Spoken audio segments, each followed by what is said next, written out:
کل رات کی ایصال ثواب کی مجلس میں نے امیر المومنین کا ایک مختصر خطبہ بیان کیا تھا.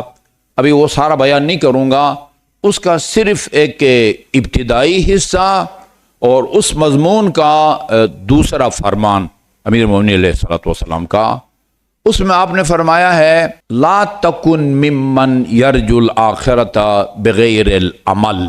ہم صرف اور صرف قرآن اور اہل بیت سے اپنا دین لے کے اس پر عمل کرنے کے پابند ہیں. جنت میں جانے کا جو طریقہ خدا اور اہل بیت نے بتایا ہے اس طریقے کو اپنائیں گے تو جنت میں جائیں گے، اس طریقے کو نہ اپنایا تو پھر جنت میں نہیں جائیں گے. یہ 2 + 2 4 کی طرح ہے. قرآن اس مضمون کی آیات سے جو ہے نا وہ بھرا پڑا ہے. ان الذین آمنوا وعملوا الصالحات لہم جنات تجری من تحتها الانہار، اور 20 اس مضمون کی روایات ائمہ معصومین علیہ الصلوۃ والسلام سے بھی معتبر اور مستند اس مضمون کی روایات ہے. لا تکن ممن یرجو الآخرۃ بغیر العمل.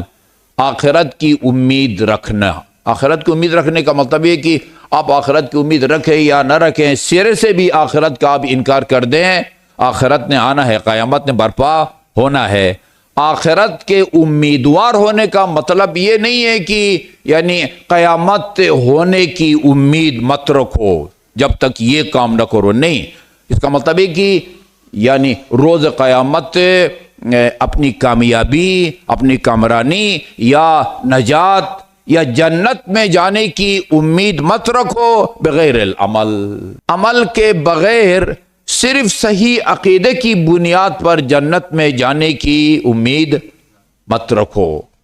اس کے بعد ہے اور ولا تؤخر التوبة بطول العمل. عمل اگر الف سے ہو، حمزے سے ہے، وہ امید کے معنی میں آتا ہے، امید کے معنی میں.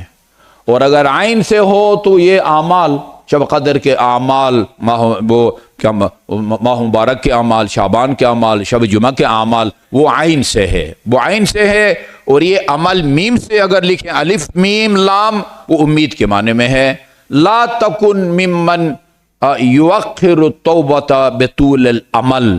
اور ان لوگوں میں سے بھی شامل نہ ہو کہ جو لمبی امیدوں کی وجہ سے اپنے توبہ کو مؤخر کرتے ہیں، ڈیلے کرتے ہیں. توبہ کو توبہ کرنا واجب ہے. جس طرح خدا نے قرآن میں نماز پڑھنے کا حکم دیا ہے، روزہ رکھنے کا حکم دیا ہے، زکوٰۃ دینے، حج کرنے کا حکم دیا ہے، اسی طرح توبہ کرنے کا بھی حکم دیا ہے. اقیموا الصلاۃ وآتوا الزکوٰۃ، یہ من جملہ وہ آیات جہاں نماز پڑھنے کا حکم دیا ہے یہ ہے اقیموا الصلاۃ وآتوا الزکوٰۃ. اقم الصلاۃ لدلوک الشمس الی غسق اللیل وقرآن الفجر قد افلح المؤمنون الذین هم فی صلاتهم خاشعون. جس طرح نماز کا حکم دیا ہے وآتوا الزکوٰۃ، وآتوا الزکوٰۃ. ابھی رمضان مبارک سر پہ ہے، للہ علی الناس حج البیت من استطاع، وہ حج کے بارے میں ہے. کتب علیکم الصیام کما کتب علی الذین من قبلکم. یہ جس طرح ان کو بجا لانا واجب ہے، اسی طرح فرمایا اللہ تعالیٰ نے توبوا الی اللہ جمیعا ایھا المؤمنون. اس سے اور کوئی اس سے زیادہ واضح نہیں ہو سکتی تھی آیہ کریمہ جس میں توبہ کا کو اللہ تعالیٰ نے نماز، روزہ، حج، زکوٰۃ کی طرح واجب قرار دیا گو. توبوا الی اللہ جمیعا ایھا المؤمنون. توبہ کا مطلب کیا ہوتا ہے؟ توبہ 3-4 چیزوں سے مل کے بنتی ہے. روح جو ہے نا، توبہ کی روح وہ گزشتہ گناہوں سے پشیمان ہونا. اصل توبہ یہی ہے، اصل توبہ ندامت، پچھتاوا. اس کے قبول ہونے کی شرائط یہ ہیں کہ اگر اس گناہ کے نتیجے میں آپ نے کچھ واجبات ترک کیے ہیں ان کی قضا بجا لاؤ. ابھی اس وقت اگر کسی گناہ میں مصروف ہیں، کوئی ناجائز کاروبار کر رہا ہے مثلا، فوری طور پر اس کو ترک کر دو. ایسی ملازمت کرنی پڑ رہی ہے جہاں پر آپ کو سود یا لینا پڑتا ہے یا دینا پڑتا ہے، فوراً اس کو ترک کرو. نمبر 3، آئندہ اس گناہ کے قریب نہ جانے کا خدا سے عہد کرو، ایگریمنٹ کرو. یہ توبہ ہے. پشیمانی، کون سا ایسا مسلمان ہے جو گناہ کر کے پشیمان نہیں ہوتا اور فخر کرتا ہے؟ پشیمانی ایک، جو حقوق آپ کے ذمہ ہیں، حقوق اللہ یا حقوق الناس، ماضی کی کوتاہیوں کے نتیجے میں ان کو بجا لاؤ، قضا بجا لاؤ. بالفرد خدا نہ خواستہ ابھی اگر کسی غلط کام میں مصروف ہو، غلط کاروبار، غلط مثلا رشوت خوری وغیرہ، فوراً اس کو ترک کرو اور آئندہ نہ کرنے کا خدا سے عہد کرو۔ یہ توبہ ہے۔ توبو الی اللہ جمیعا ایھا المؤمنین، اے صاحبان ایمان جو اپنے آپ کو مومن کہلاتے ہو، توبہ کرو، یعنی یہ کام کرو۔ امیر المومنین فرماتے ہیں کہ لا توخر التوبۃ بطول العمل، لمبی امید کی وجہ سے ابھی تو جوانی ہے، ابھی 18 سال کا ہوں، ابھی 20 سال کا ہوں، ابھی تو 30 سال کا ہوں، وہ قریب جو ہے نا، وہ موت کے قریب کوئی 70-80 سال میں جا کے کہیں توبہ کریں گے۔ آپ نے وہ اس کے اشعار سنے ہیں عمر سعد کے، کہ وہ اس کے اشعار کا خلاصہ یہ ہے، سنا ہے کہتے ہیں لوگ کہ اللہ تعالیٰ نے جنت اور دوزخ جو ہے نا پیدا کر رکھا ہے، اگر ایسی بات ہو تو نواسہ پیغمبر کو شہید کر کے اس کے 2 سال کے بعد توبہ کر لیں گے۔ 2 سال کے بعد توبہ کر کے اپنے آپ کو جہنم سے بچانا چاہتا ہے، 2 سال کے بعد توبہ کریں گے۔ یہ ایک توحید مفضل ہے امام جعفر صادق علیہ السلام کے، ہم صلی اللہ محمد وعلی محمد، وہ مفضل ابن عمر کے لیے لیکچر آپ نے وہ لکھوائے ہیں اس کو، اس میں خدا کی پر حکمت کاموں میں سے ایک کام یہ ہے کہ خدا نے بندے سے اس کی عمر کو پوشیدہ رکھا ہے، اس کی عمر کو پوشیدہ رکھا ہے، اس لیے کہ اگر اس کو بتایا جاتا کہ تمہاری اتنی عمر ہے، اور وہ بہت پیارا نکتہ ہے یہ، اس کی عمر کم ہوتی وقت سے پہلے ہی مر جاتا وہ بندے خدا۔ اگر بتایا جاتا کہ تمہاری عمر اتنی ہے اور لمبی ہوتی، 100 سال 50 سال جو ہے وہ تمہاری عمر میں نے وہ اپنی ڈائری میں لکھی ہے، پھر وہ جرأت بڑھ جاتی اس کی نا، جرأت بڑھ جاتی، وہ بھی تو 100 سال ہے، اس دنیا میں عیاشی کرو، قضا روزے بھی رکھیں گے، وہ بھی پڑھیں گے جو ہے نا، وہ بعد میں بقول اس کے سنۃ طول بعد سنتین، 2 سال کے بعد ہم توبہ کریں گے۔ مدت عمر کو اللہ تعالیٰ نے پوشیدہ رکھا ہے، کوئی پتہ نہیں کب موت آئے۔ اس کا یہ نتیجہ نکلتا ہے کہ بندہ ہر وقت موت کا خوف لاقی رہتا ہے۔ کیا پتہ آج شام وہ امیر المومنین بیت المال ہر روز مستحقین میں تقسیم کر کے جھاڑو دے کے پھر تالا لگا کے نکلتے تھے۔ عبداللہ بن عباس ساتھ تھے، بیت المال کو مستحقین میں تقسیم کر کے جب نکلے، دروازہ بھی شاید بند کر دیا تھا، پھر کوئی بندہ بیت المال لے کے آیا تو امیر المومنین نے اس سے کہا کہ وہ کھولو دروازہ، اس کو بھی جو ہے نا وہ تقسیم کر کے پھر گھر چلتے ہیں۔ ابن عباس کیا مولا ابھی تو رات ہو گئی ہے، کل تقسیم کرتے ہیں اس کو۔ فرمایا تم ضمانت لیتے ہو کہ علی کل تک زندہ رہے گا؟ یہ موت کی مقررہ تاریخ کے پوشیدہ رکھنے کا فائدہ ہوتا ہے۔ اب کوئی اس سے کتنا فائدہ اٹھاتا ہے یہ ایک الگ بات ہے، وہ بھی کہتا ہے میں 2 سال کے بعد نواسہ پیغمبر کو شہید کر کے وہ توبہ کریں گے۔ یہ لمبی عمر کی امید سے توبہ کو مؤخر مت کرو، پہلی فرصت میں جو ہے نا وہ توبہ کرو، پہلی فرصت میں توبہ کرو۔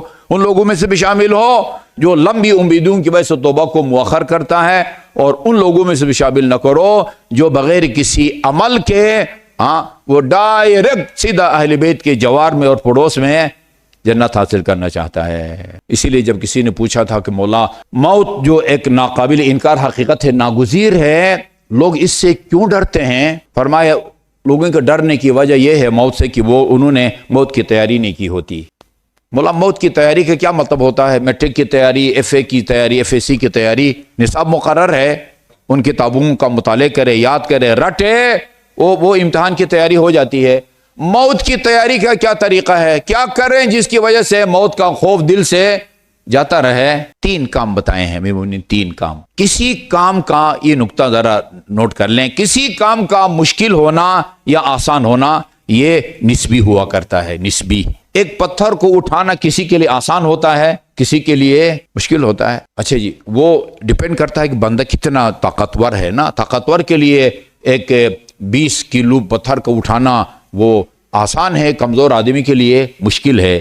یہ جو 3 کام موت کی تیاری کے لیے امیر المومنین نے بتائے ہیں، کسی کے لیے مشکل ہے، پہاڑ سے بھی زیادہ جو ہے نا وہ گران اور بھاری ہے، اور کسی کے لیے صرف آسان نہیں ہے، ان تین کاموں کے بغیر اس کو قرار نہیں آتا. اصحاب کے ساتھ رسول اسلام تشریف فرما ہوتے تھے. ظہر کے قریب بلال سے کہتے تھے ارحنا یا بلال جلدی جا کے اذان دو, یہ ہماری بے قراری کی کیفیت کو ختم کرو. ارحنا یا بلال. کون سے تین کام ہیں؟ پتھر پر لکیر کہتا ہوں میں امیر المومنین کے اقوال اگر یقیناً اور کنفرم امیر المومنین کا قول ہے, یہ ایک دو واسطوں سے خدا کا قول ہوتا ہے. علی کا قول خدا کا قول ہوتا ہے. اس میں کوئی شرک یا غلو نہیں ہے, کیونکہ علی اپنی طرف سے کچھ نہیں کہتے تھے, وہی کہتے تھے جو رسول خدا سے سنتے تھے. وہ شاگرد تھے, رسول خدا استاد تھے, اور رسول وہی کے بغیر نہیں بولتے تھے. ایک بندے نے, ابھی میں تفصیل میں نہیں جانا چاہتا, کہا کہ وہ خواجہ نصیر الدین طوسی نے وہ بعض اصحاب کے وہ کاموں پر اعتراض کیا ہے کہ رسول خدا نے ایسا فرمایا تھا, اور انہوں نے اس کے خلاف, رسول خدا کے فرمان کے خلاف یہ انہوں نے فتویٰ دیا ہے. تو وہ کوشجی کہتے ہیں کہ رسول خدا بھی ایک مجتہد تھے اور وہ بھی ایک مجتہد تھے. کسی ایک مسئلہ میں دو مجتہدوں کا اختلاف یہ کوئی نئی بات نہیں ہے. مجتہد تھے رسول خدا. لا ينطق ما ينطق عن الهوى ان هو الا وحی یوحى. وحی کے بغیر وہ بولتا نہیں ہے. سادہ الفاظ میں بنے بنائے اور ریڈی میڈ احکام آپ کے قلب پر نازل ہوتے تھے, اجتہاد نہیں کرتے تھے. نمبر ایک ادا الفرائض, نمبر ایک واجبات کو بجا لانا. نمبر دو واجتناب المحارم, حرام کاموں سے بچنا. تیسرا واکتساب المکارم, مکارم اخلاق سے آراستہ ہونا. یہ تین کام کرو. پھر صرف یہ نہیں کہ موت کا خوف تمہارے دل سے جاتا رہے گا, علی کی طرح تم موت کی تمنا کرو گے. یہ جو ہمیں سنایا جاتا ہے نا, امیر المومنین نے فرمایا کہ میں موت سے اتنا مانوس ہوں, بلکہ جتنا ایک شیرخوار بچہ شیر مادر سے مانوس ہوتا ہے, اس سے زیادہ علی موت سے مانوس ہے. یہ فرمان انہی تین چیزوں کو بیان کرنے کے بعد آپ نے جو ہے نا وہ صادر کیا ہے. یہ بیان یہ عام طور پر نہیں بیان کیا جاتا, یا متوجہ نہیں ہوتے, ٹھیک ہے جی, یا پتہ نہیں کسی مصلحت کی وجہ سے جو ہے نا وہ اس کو حذف کر دیتے ہیں. پہلے یہ فرمایا ہے بھائی موت سے خوف کو دل سے نکالنے کے لیے یہ تین کام کرنے پڑتے ہیں, ادا الفرائض واجتناب المحارم واکتساب المکارم. اس کے بعد فرمایا فَإِذَا فَعَلْتَ ذَلِكَ, یہ تین کام اگر کوئی خوش قسمت کر لے, واجبات کی پابندی کرے, حرام کاموں سے بچے, اور مکارم اخلاق سے آراستہ ہو, بد اخلاق نہ ہو, با اخلاق ہو. پھر اسی بندے سے کہا جس نے کہا تھا لوگ کیوں موت سے ڈرتے ہیں, فلا تبالی, تم یہ تین کام کرو. فَإِذَا فَعَلْتَ ذَلِكَ, یہ تین کام اگر کر لو, فلا تبالی, پھر تمہیں پرواہ نہیں ہوگی او وقعت علی الموت او وقع الموت علیک. یہ امیر المومنین نے فرمایا ہے کہ ابو طالب کے بیٹے کو پرواہ نہیں ہے کہ موت اس کے اوپر آ کے گرتی ہے یا یہ موت کے اوپر جا کے گرتا ہے. دین یہ ہے جو علی نے بیان کیا ہے. جنت میں جانے کا طریقہ یہ ہے جو علی اور اولاد علی نے بیان کیا ہے. باقی جو سبز باغ دکھاتے ہیں, تمسخر اڑاتے ہیں, قبر میں وہ نکیر منکر آئیں گے, وہ کلام آپ نے سنا ہوگا, نکیر منکر آئیں گے, الٹا میں ان سے سوالات کروں گا. وہ آپ کی کیا حیثیت ہے بھائی وہ تو سوالات کروں. ادھر پنجاب کے ایک علاقے میں مجلس پڑھنے گیا, مجھ سے پہلے ایک ذاکر صاحب پڑھ رہے تھے, کہا کہ میں نے ایک تازہ جو ہے نا میرا کلام ہے قصیدہ بنایا ہے, تو اس کی فرمائش کی گئی ہے آج. پہلے تمہید باندھتے ہیں نا, وہ تمہید باندھی انہوں نے. سلمان فارسی کا جو ہے نا وہ انتقال ہو گیا, تو ان کو سپرد خاک کیا گیا. جب ان کو سپرد خاک کیا گیا تو نکیر منکر آئے. یہ روایات سے پتہ چلتا ہے کہ اتنی جلدی یہ پہنچ جاتے ہیں نکیر منکر, اجازت کے بغیر قبر میں گھس آتے ہیں. یہ گھس آنا یہ میں امام زین العابدین کے خطبے سے لیا ہے. یہ وہ دروازہ نہیں کھٹکھٹاتے, گھس آتے ہیں جیسے کوئی چھاپا مارتا ہے نا. اتنی جلدی آتے ہیں, تدفین کے لیے آئے ہوئے لوگ اب قبر پر موجود ہوتے ہیں, اور جس کو سوال جواب کے لیے اٹھایا جاتا ہے, زندہ کیا جاتا ہے, وہ ان کی قدموں کی جو پتہ نہیں کیا کہتے ہیں چاپ, وہ اس کو سنتا ہے. خاتون جنت سے جب پوچھا گیا من رب کی, تو فرمایا اللہ ربی، اللہ میرا رب ہے۔ من نبیو کی، تمہارا نبی کون ہے؟ کہا کہ محمد مصطفیٰ صلی اللہ علیہ وسلم میرے نبی ہیں۔ اور جب کہا من امامو کی، فرمایا وہ جو ابھی بھی بیٹھے میرے قبر پر قرآن پڑھ رہا ہے نا، وہ میرا امام ہے۔ یہ خاتون جنت سوالات کا جواب دیتی ہے۔ سلمان فارسی سے پوچھا کہ من ربکا، کوئی جواب نہیں دیا، اکڑ گئے۔ ایک دو دفعہ سوال کیا، یہ میں خود سنا ہے اس سے یہ کلام، یہ تمہید میں اکڑ گیا۔ اچھا اب وہ آگے قصیدے کے جملے مجھے یاد نہیں ہے، لیکن تمہید یہ ہے اکڑ گیا۔ ایک نے منکر نے نکیر سے یا نکیر نے منکر سے کہا کہ یہ جواب نہیں دے رہا، کہیں نشے میں تو نہیں ہے یہ؟ ہاں نشے میں ہے۔ کہا مارو، نشہ کرتا ہے یہ؟ کہا یہ وہ نشہ نہیں ہے، وہ ادھر جو شاور وغیرہ سے لا کے پڑیا لاتے ہیں، وہ نشہ نہیں ہے، یہ ولائے علی کے جو ہے نا اس میں مست ہے۔ سلمان فارسی اکڑ جاتا ہے۔ اگر اس نے اکڑ نہ ہوتا نا، اسرائیل کے سامنے اکڑ جاتا، وہ کہا کہ فی الحال جانے کا پروگرام نہیں ہے، پھر کبھی آؤ۔ وہ اسرائیل کے سامنے نہیں اکڑ سکا جی، اور قبر میں جانے کے بعد نکیر اور منکر کے سامنے خاتون جنت نہیں اکڑتی، فاطمہ بنت اسد نہیں اکڑتی۔ سلمان فارسی اذا اتاک الملکان المقربان رسولین من عند ربک، خدا کے دو نمائندے جب تمہارے پاس آئیں اور تم سے پوچھیں تو ان کے ان سوالات کے تم نے یہ جوابات دینے ہیں۔ یعنی سلمان فارسی اس لیے اس کو اہل بیت میں شامل کیا گیا ہے کہ وہ خدا کے نمائندوں کے سامنے اکڑتا ہے۔ وہ پڑھ کے چلے گئے۔ میں نے کہا کتنا بڑا الزام ہے یہ سلمان فارسی پر۔ ٹھیک ٹھاک داد لے کے چلے جاتے ہیں آگے۔ افسوس، یعنی یہ بھی افسوس ہے کہ یہ اس طرح کی باتیں کریں، اس سے زیادہ افسوس یہ ہے کہ پھر ان باتوں کی داد ملتی ہے، اور کاش کہ صرف داد ملے، بہت کچھ مل جاتا ہے۔ ہاں، لا تکن ممن یرجو الآخرۃ بغیر العمل۔ یاد کریں امیر المومنین کو، اگر آپ آیت الکرسی یاد کر سکتے ہیں، سورہ الحمد یاد کر سکتے ہیں۔ میں بہت سارے مومنین کو جانتا ہوں، ہم میڈیکل کے اسٹوڈنٹ تھے، سورہ یا واقعہ جو ہے نا وہ ان کو یاد تھا۔ لا تکن ممن یرجو الآخرۃ بغیر العمل۔ او بندے خدا، عمل کے بغیر، واجبات کو بجا لائے بغیر جنت میں جانے کی امید مت رکھو۔ اللہ تعالیٰ امیر المومنین کے اس فرمان پر ہمیں باور کرنے اور اس پر عمل کرنے کی توفیق عطا فرمائے۔ اعوذ باللہ من الشیطان الرجیم، بسم اللہ الرحمن الرحیم۔ والعصر ان الانسان لفی خسر الا الذین آمنوا وعملوا الصالحات وتواصوا بالحق وتواصوا بالصبر۔